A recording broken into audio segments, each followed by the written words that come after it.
So I was going to ask, sir, so like we're going out to XCTC to kind of watch one of the units going through this summer. What would be your like piece of advice for those units going into XCTC? Like, what are the things that, especially at that platoon level, people can do to set themselves up for success? Be physically fit, and be very open to a good stream of constructive feedback, teaching, and coaching.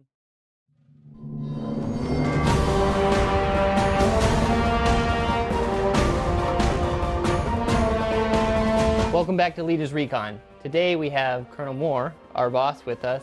We're going to talk a little bit about Green Tab Commanders Conference. Sir, welcome to the program. Hey, thanks for having me out here at PEC. We're kind of on a little intermission from the Green Tab Commanders Conference, but it's been a great event, and we say Green Tab Commanders Conference, but it's really been one of the signature leader development events that we conduct in the Army Guard for brigade commanders, our division commanders, and some of the other Guard senior leaders. So it's been a very good so far.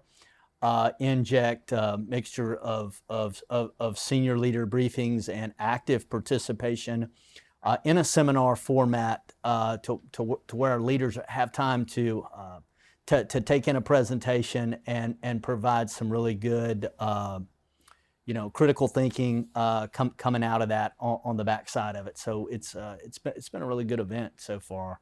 A lot of good participation, a lot of very thoughtful questions.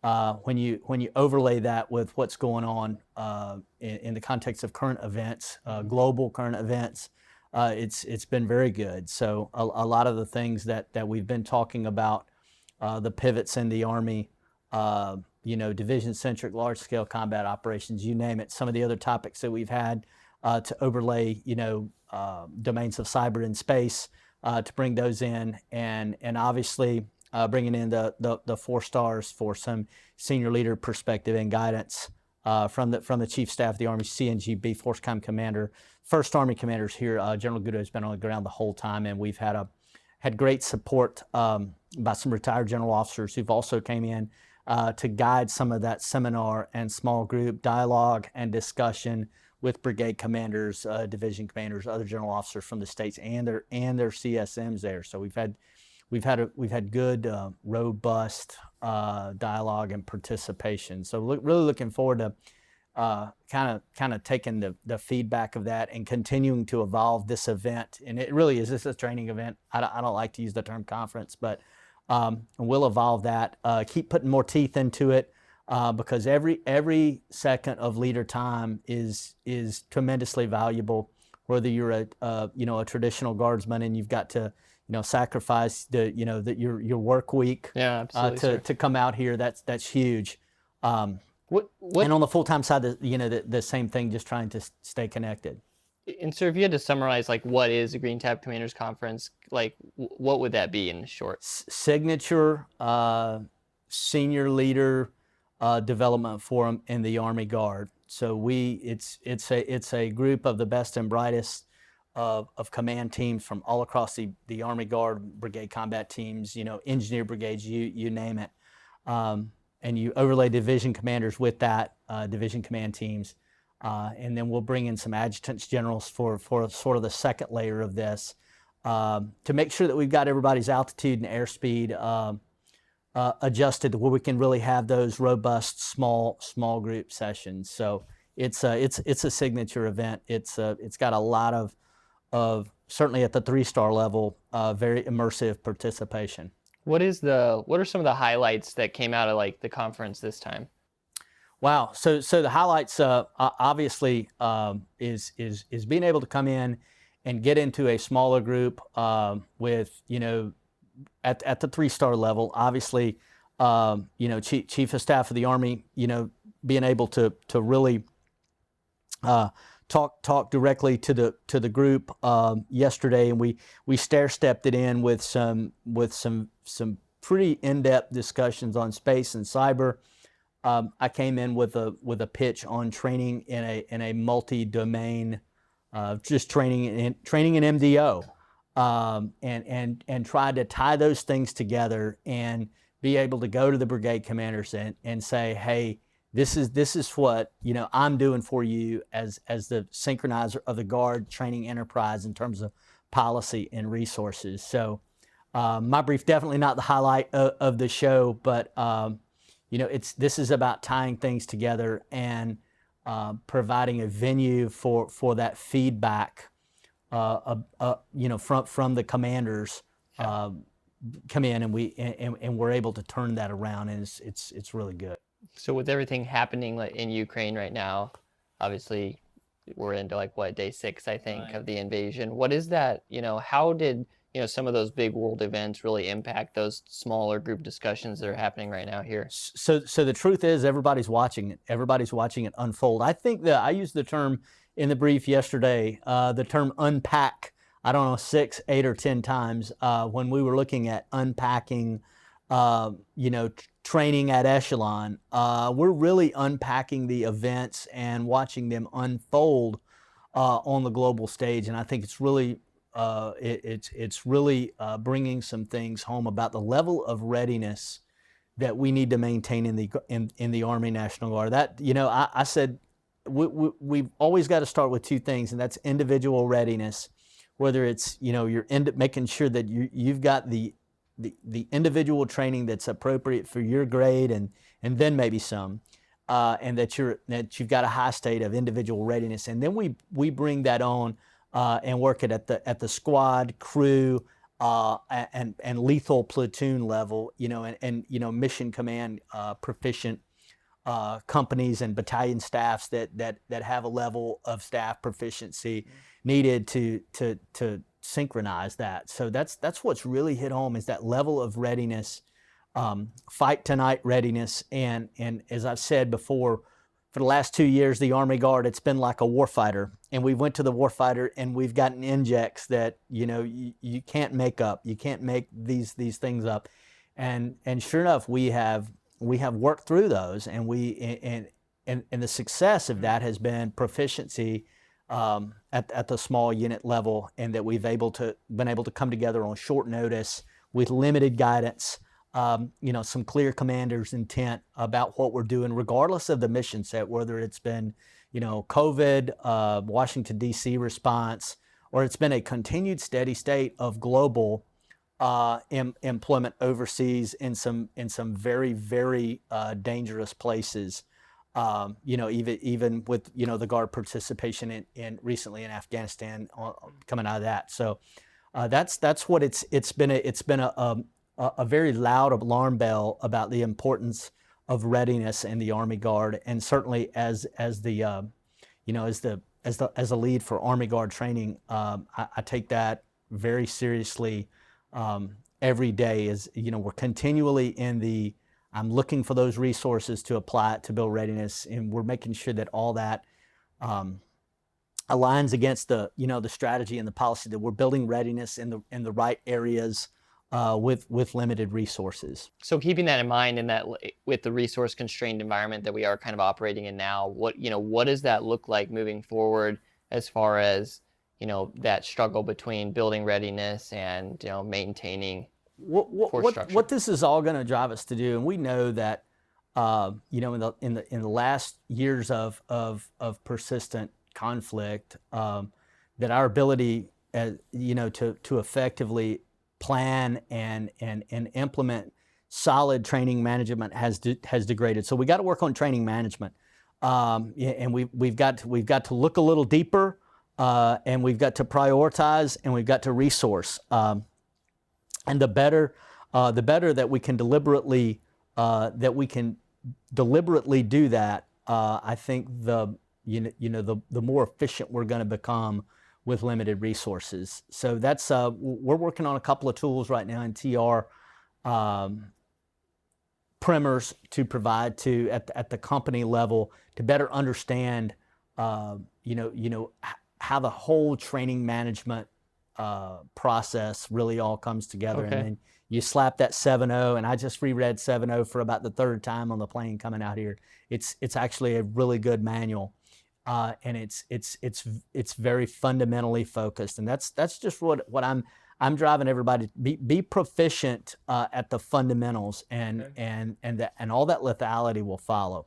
So then how does that, you mentioned there's some new tools in TR that you're kind of working on developing. What are some of the priorities that you've been in TR here for a while now, and like how have we seen that impact now the states and, Yeah. So the one thing that I probably wasn't very good at when I started this job, and I just hit 3 years as a division chief here in the Army Guard G357. I started out in readiness and plans, and now I'm in training.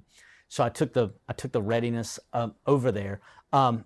So when we talk about prioritization, obviously the most important thing that we have is time. So we have to carefully prioritize time. So to simply say that we're going to throw money at a problem and indiscriminately just put a lot of people on orders or whatever, that doesn't really work. So we have to prioritize what we're doing, and obviously we work it down from the top down. At the signature events are our CTC rotations, and those are the priority for Army Guard collective training. We work the CTC rotations to get the maximum amount of goodness, of leader development goodness out of that. And you just completed one of those, and it probably gave you about 6 years onto your career life there. You could, I probably should be interviewing you, but those are formative experiences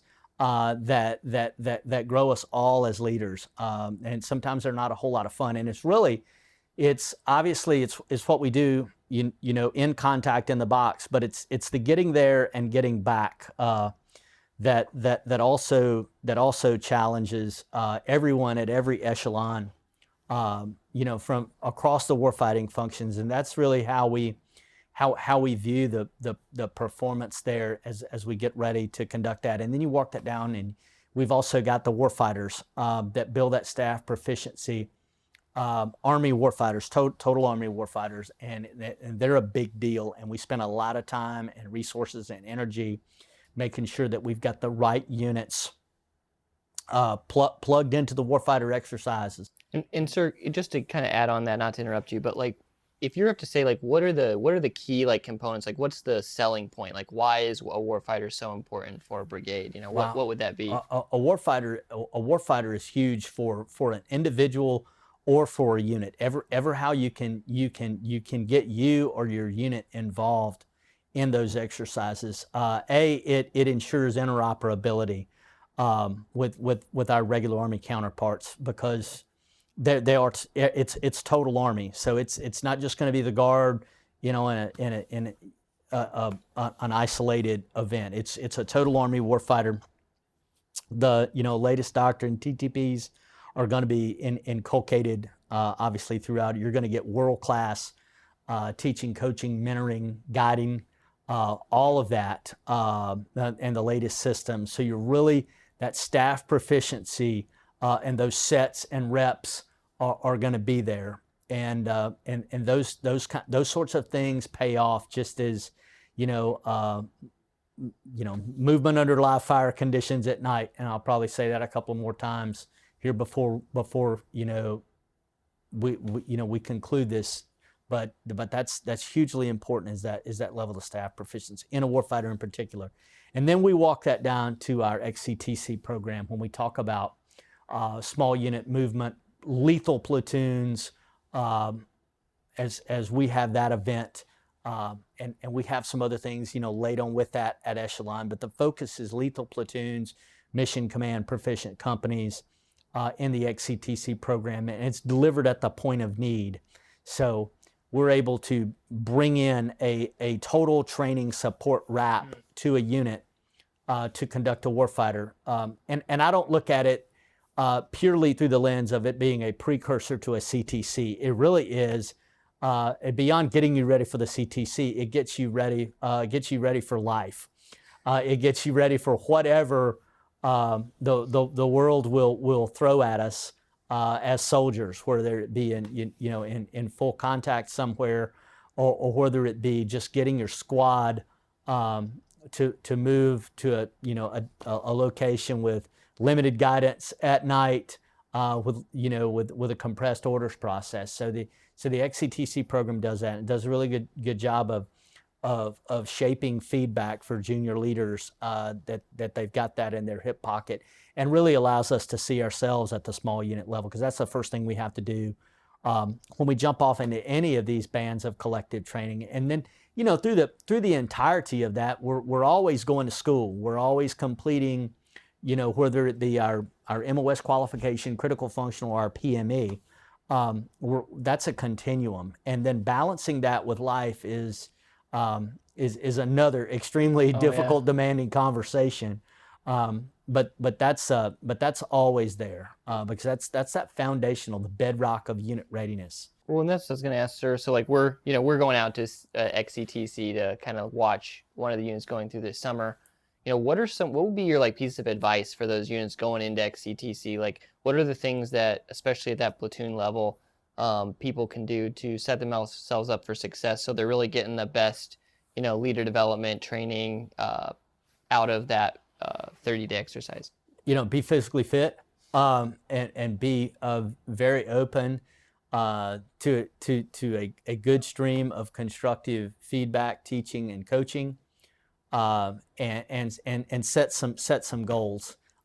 Set some goals about A, becoming a better soldier, but B, becoming a better squad and a more lethal platoon. Okay. And for the junior leaders, all the rheostats for XCTC, really, commanders are the trainers.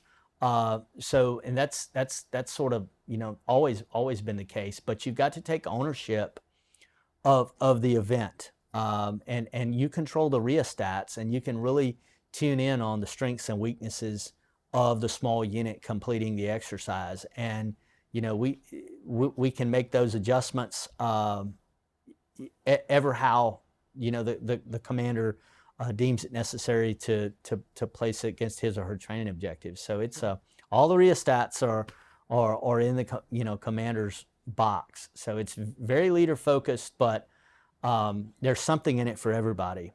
And it's one of our signature collective training programs. We spend an enormous amount of time and energy and resources against it. So exploit it for all it's worth.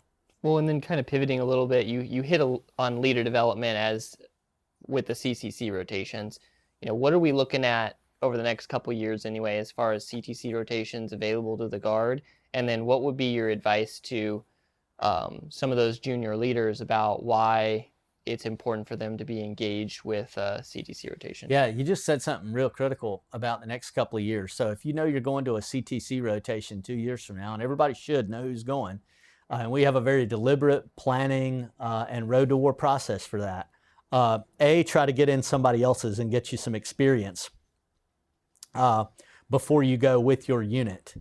Extremely helpful, extremely beneficial. It will make the unit you're going with better, and it will also, that experience you bringing back, whether you went as a participant or you go as a guest OCT, opt for or whatever, ever how you can get some participation in there. And we have multiple venues for that.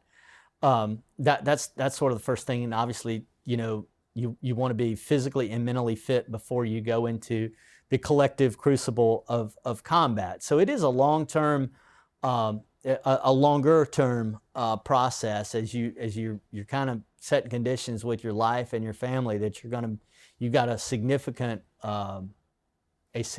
training event that you're going to be participating in, but it will make you better. And then as you move through the LTP processes, just take everything that you can grab, every bit of good TTP, and getting those platoon SOPs ironed out. Spend a lot of time. Obviously, you'll spend a lot of time getting your unit ready, but spend some time thinking about it as well. So that's sort of the advice there. Some of that is dated from long ago, but I think it's still pretty, holds pretty true. That it is a deliberate process that gets you there, and because you're going to get a lot thrown at you. And we're trying to take some of the open source documents, sir, and put them onto the leader development website, just so that some of the units and soldiers can have some of those like planning Yeah, and I think products. that's a great point. Everything that we're doing in TR, and I'm sort of putting this under the umbrella of a good community of practice, in terms of collective training, or if it's schools, or if it's just something that we went out and that we talked to units about in terms of training management, or it could be the H2F or the ACFT. It could be a litany of things. But that's out there, and our training centers, our maneuver combat training centers are the best in the world, hands down. And there's nothing that those Army organizations won't do for you or I to get us completely ready. So it's just like everything else in the Army. There's a read ahead. There's a read ahead for it. And it all starts at that small unit proficiency, understanding your weapon systems, understanding maintenance, and ruthless enforcement of cyclical maintenance on whatever vehicle, weapon system, or whatever that you've got that you're responsible for. And I just take that to the next level, because everything is going to get exercised. In terms of that. So maintenance on yourself, maintenance on your systems and your vehicles, and the mission command proficiency, understanding those systems, and understanding how to communicate, and understanding that, in my day, it was really all about the white light. But in our world we're living in today, keying that microphone, keying that handset is equivalent to the white light. It is the signature that somebody's going to pick up on, and understanding that, and being able to go analog with your planning and processes, and dream on acetate a little bit. Hugely important to be able to do that, and write clear, simple mission orders in a very compressed amount of time. Well, and how have you seen some of that? So obviously you see all these lessons learned coming out of the CTC, some of this stuff, and then we've all been seeing on the news like what's happening with the, like, I guess, information war, you could say, considered with the Ukraine Russian conflict, and the fact that I know exactly from my living room here that there's a Russian convoy, X number of vehicles in this part of on this route. How has that impact your perspective, or what are some of the things that you've been thinking about related to that? Yeah, I think about pretty simple things, but it takes you back to a time, if that you have a great amount of your comms that are going to be compromised, you learn different ways to communicate.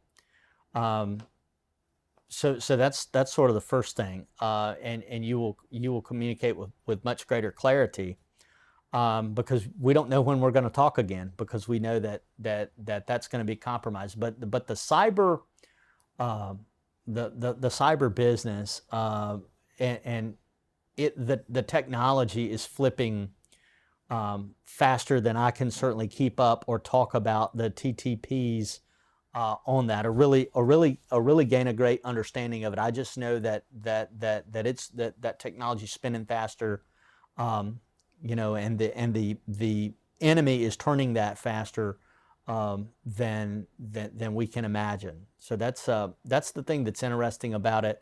Obviously, watching these things certainly changes your perspective. It's a pretty serious wake up call to everybody on the importance of the whole communications business. Well, and you brought up something, sir, earlier about like self-development and reading and some things. Obviously, more at the strategic level now. What are you doing right now as far as like what are you reading? Well, so I saw two things. So I'm reading a book called Contagious, and it's written by a professor up at Wharton, and it's really geared towards business, but it's titled Why Things Catch On, but it's taking an idea and being able to reach a mass of people with that idea or notion. So it's pretty good. We're working our way through that. And then I was coming in here today and I saw this kind of war, a classic book, and it's even better on tape, about the opening days of the Korean War. Okay. And it's absolutely eye-opening about what happened to our forces that were not prepared for the speed and velocity that occurred in the early days of the Korean War. The tempo, they weren't physically prepared for the crucible of combat. So you're already back on your heels.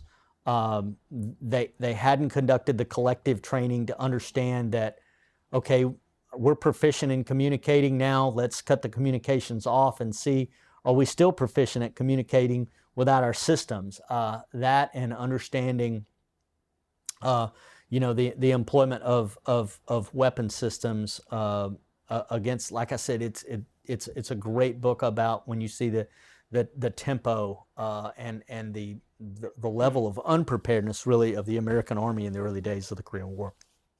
Yeah, and for those listening in, we'll include, you can find these titles on the website.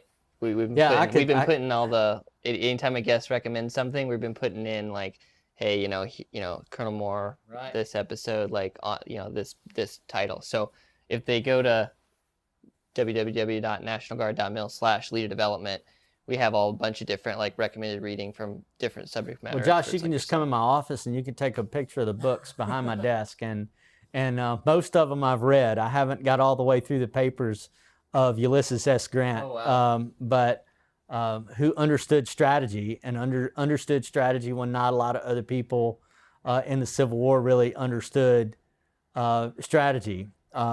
He understood it and was able to do some pretty impressive feats. That he understood strategy and he didn't quit. So two pretty remarkable characteristics. So I've spent some time reading about that, but I haven't completely got through those papers yet. So. Well, did you have any other final thoughts, sir, for today, just on leader development as a whole, or advice to the younger at one time Lieutenant Moore?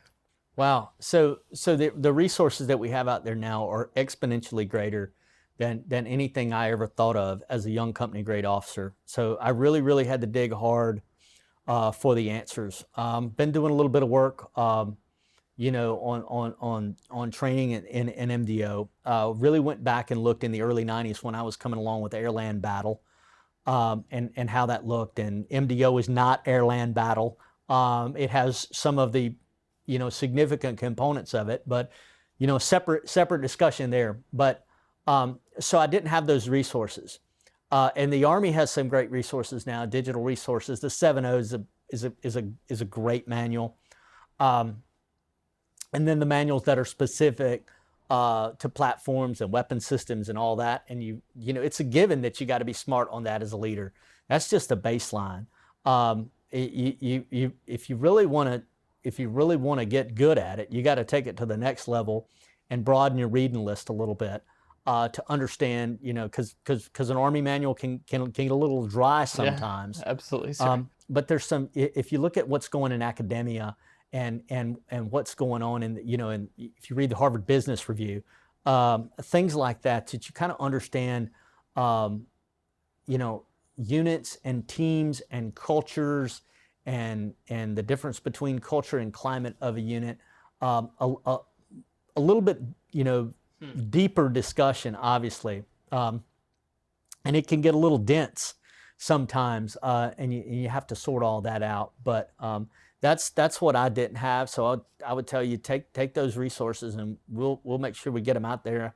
Here at the conference, I'm trying to get everything I can out of this into the hands of leaders so that they can go back and say, hey, this is what we talked about with cyber and space and those sorts of things, and real live issues about, my goal in training is always, I want, my contribution to the recruiting and retention enterprise is I want to provide or set the conditions for or provide the resources for, the policy for, the strategy for, the plan for high quality training that will attract and retain high quality soldiers.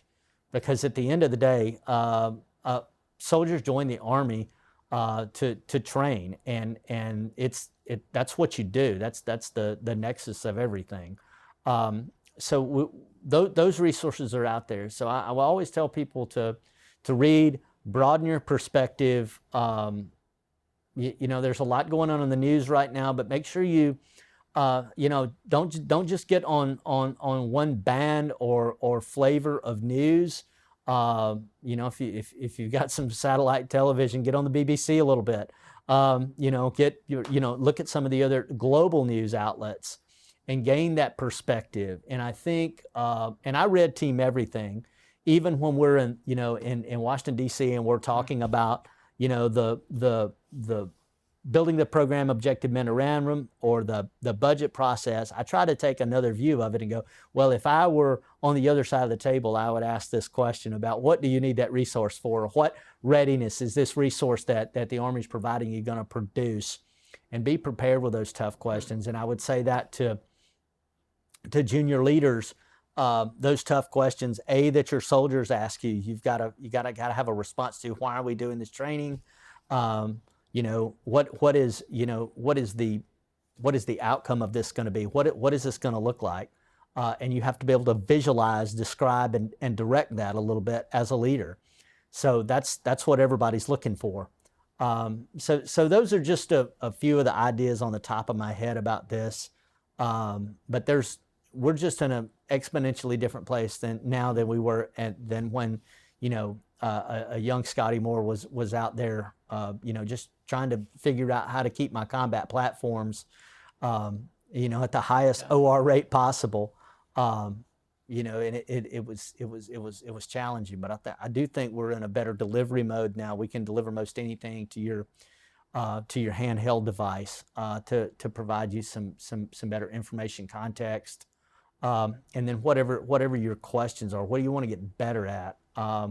We certainly are, we put that out there to over the course of this week, to try to get our units, a more enriching experience, because I think that's important for us to attain and maintain a band of excellence in training. That'll really, I think in the Army Guard, we ought to have the best squads and platoons in the Army, hands down. And that's really, if I had one, before I go to sleep at night goal, that's what it would be, best small units, because at the end of the day, that's the difference. That's the killing and dying, difference on the battlefield, is at the small unit level. And having commanders that understand the complexity of everything that they have available, and they're able to bring it together.